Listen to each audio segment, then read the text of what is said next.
Recording in progress. Hello, everyone. Welcome. My name is Meagan Skidmore, and I live in Dallas, Texas. I am a life transitions coach, certified through the Life Coach School, along with a graduate degree that I received in school counseling psychology. Doing this podcast has been on my mind for a long time, but I've been hesitant. Mostly because I wouldn't say that it is a comfort zone for me to share through such a public place as social media or a podcast, but I feel called to do it, so here goes. I just decided to embrace my superpowers and start. So to share a little bit about me, I am an empath, a creative, a deep thinker, and a storyteller, and I have a story to share. I am a woman, a spouse, a sister, aunt, and an LGBTQ mama.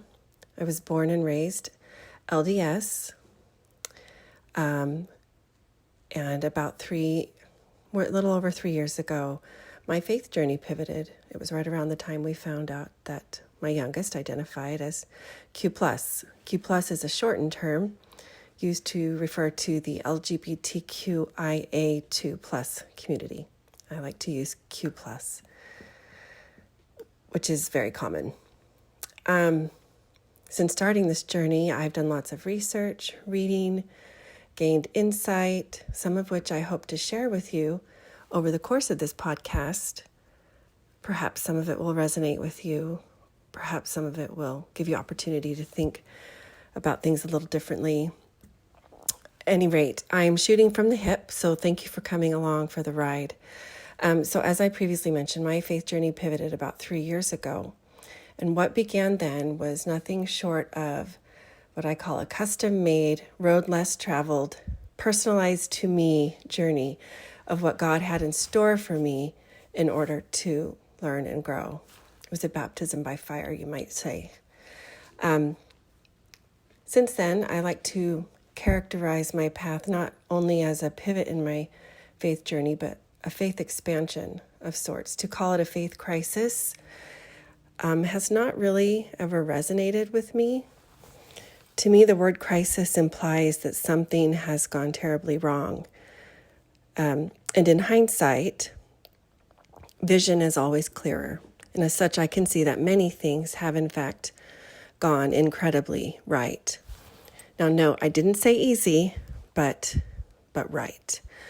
I'm learning in this beautiful tapestry of life that there are many more sections to be woven in, and that the opposite of faith is not doubt, but rather the opposite of faith is certainty. So now enter life coaching. I also found life coaching a little over 3 years ago.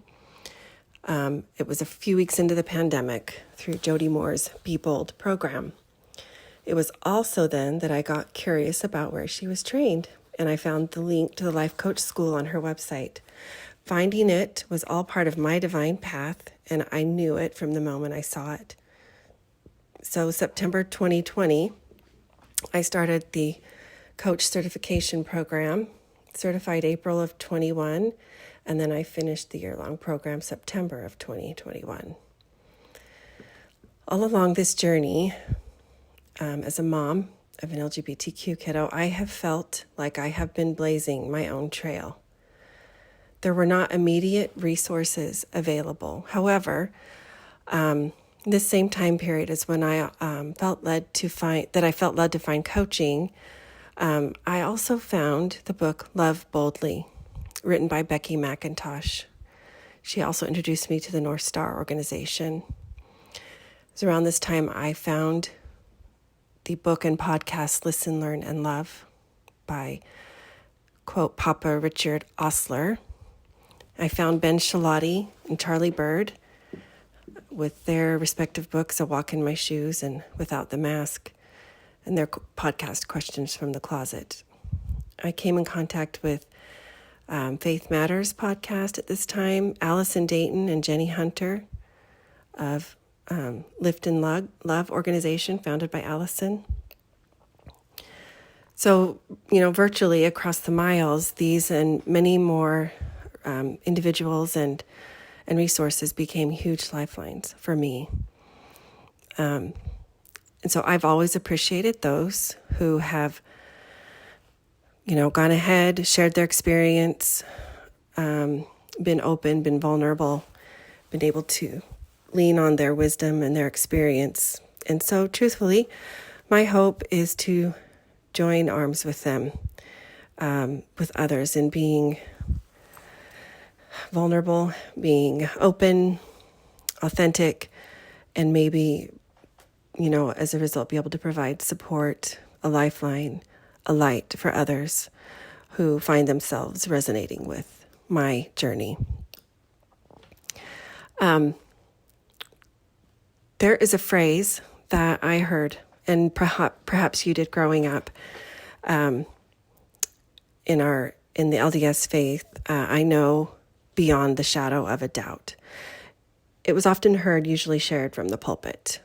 I think as a child, I had the general idea that whomever was uttering these words was so sure of whatever knowledge they were imparting, and that this was the way it was, or the way it was done, end of story. And in my childlike brain, I'm sure I thought, wow, in order to know that, they must have talked with God face to face in order to have such a conviction. I think as a child, there just wasn't room for, or there was little room for any other interpretation. I think it carried with it this unspoken message that to have doubt or doubts, or to doubt something, was not okay or frowned upon, and in fact carried shame with it.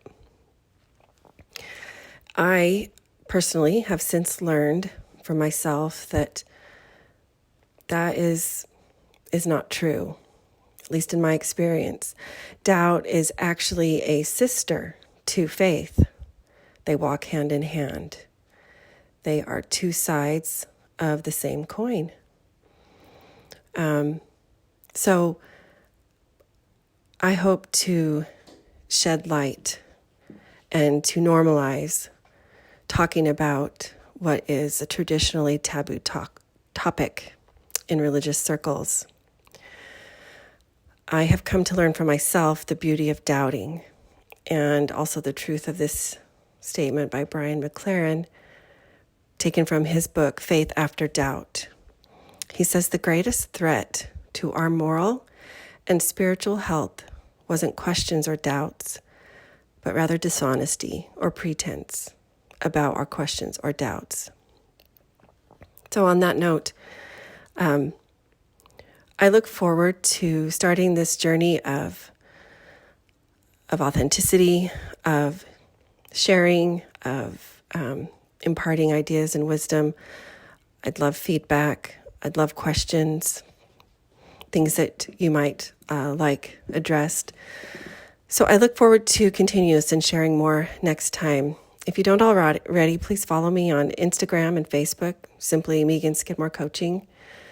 And as always, if you've not ever been coached before or have the desire to, I always offer a no strings attached complimentary session. Bring any problem or struggle or concern to me, and I ensure you will walk away feeling better, with increased insight, a refreshing new vantage point, or even a new tool to use in moving forward through our coaching session. So I look forward to next time.